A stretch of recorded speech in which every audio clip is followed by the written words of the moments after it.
Current affairs के अंतर्गत आज हम यहाँ पे पढ़ने जा रहे हैं एक और टॉपिक COP15।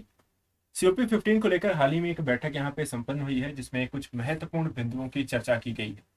तो करंट अफेयर के एस्पेक्ट्स के हम यहाँ पर देखेंगे COP15 के बारे में क्या नए यहाँ पर टॉपिक्स हैं।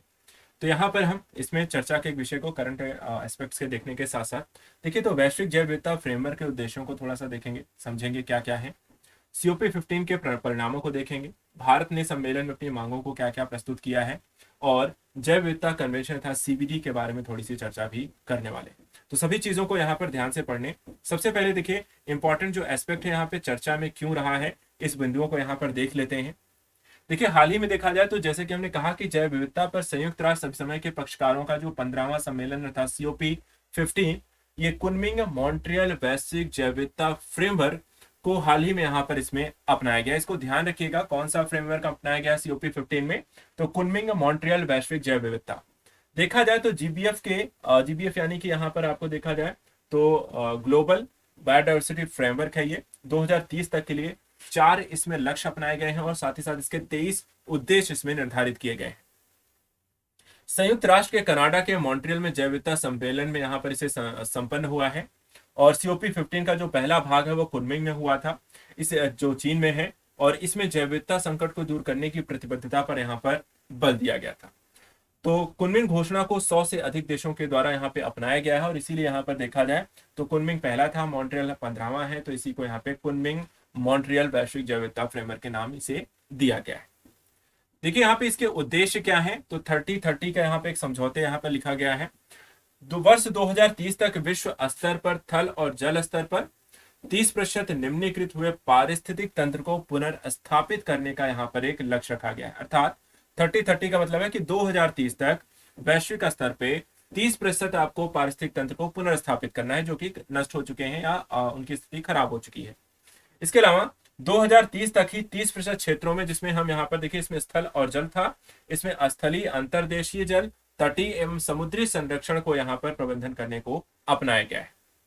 साथ ही यहाँ पर ज्ञात प्रजातियों को विलुप्त होने से रोकना, वर्ष 2050 तक सभी प्रजातियों जैसे कि अज्ञात सहित के विलुप्त होने के जोखिम दर को यहाँ पर 10 गुना कम करना है। देखिए सारे फैक्ट हैं, फैक्ट काफी सारे क्वेश्चन एग्जाम में पूछे आते हैं, तो इनको ध्यान रखना है। वर्ष 2030 तक देखिए कीटनाशकों के जोखिम को 50% तक कम करना है, और वर्ष 2030 तक पोषक तत्वों में होने वाली कमी को यहाँ पर सुधार करना है। तो ये जो लक्ष्य है वो 30-30 के समझौते के तहत यहाँ पर देखिए तो आपको ये सारे लक्ष्य यहाँ पर समझौते के तहत आपको निर्धारित किए गए हैं।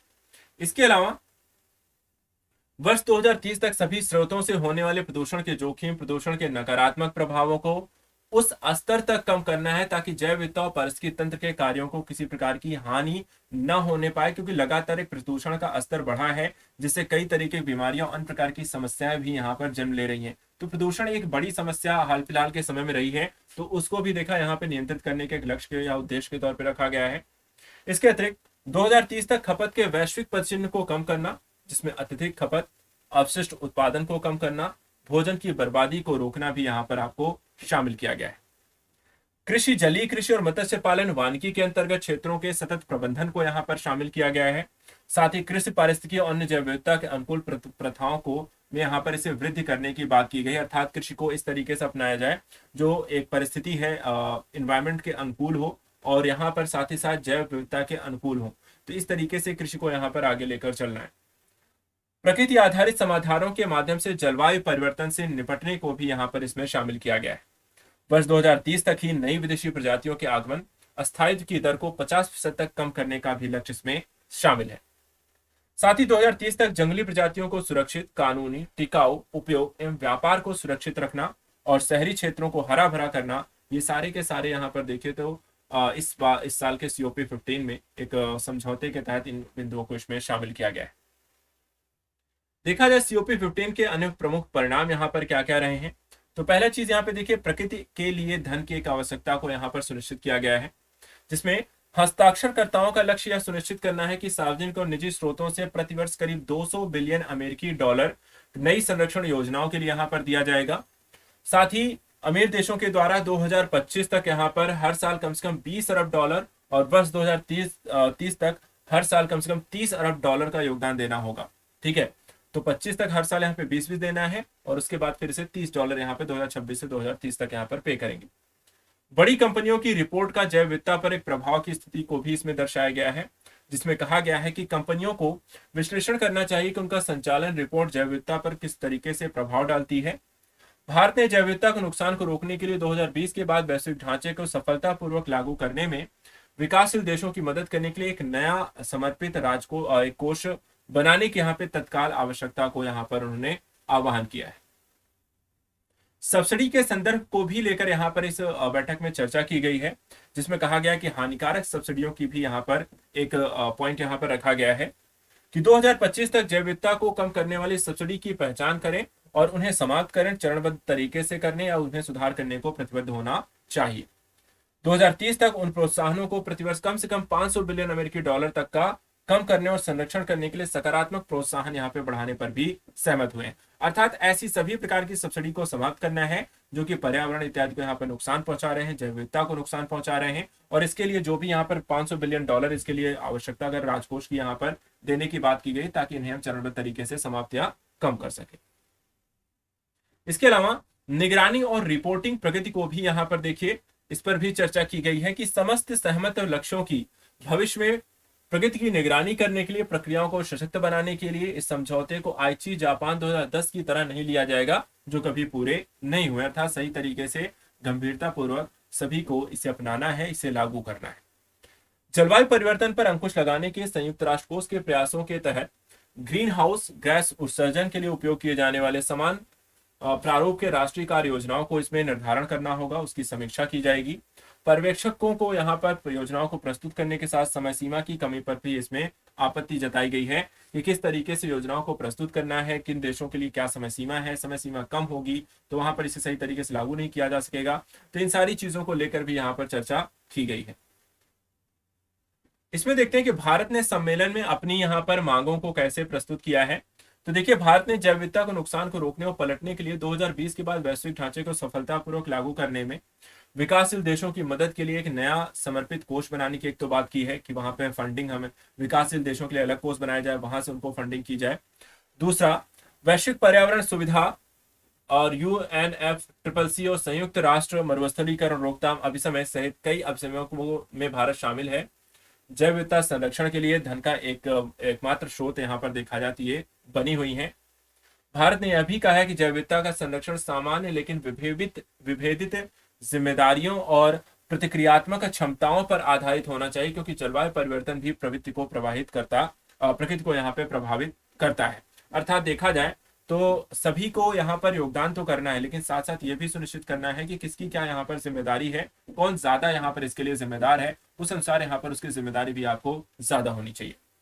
इसके अलावा विकासशील देश जैव विविधता के संरक्षण के लिए लक्ष्यों को लागू करने के अधिकांश भार यहाँ पर वहन कर रहे हैं, इसलिए पर्याप्त धन और प्रौद्योगिकी हस्तांतरण की भी यहाँ पर आवश्यकता है। तभी यहाँ पर विकासशील देश भी पूरी तरीके से यहाँ पर इस तरह के चीजों को लागू कर पाएंगे, जैव विविधता के संरक्षण में अपना योगदान दे पाएंगे। देखा जाए तो जैव विविधता पर जो कन्वेंशन हुआ था CBD, उसके से संबंधित यहाँ पे कुछ तथ्यों को देख लीजिए।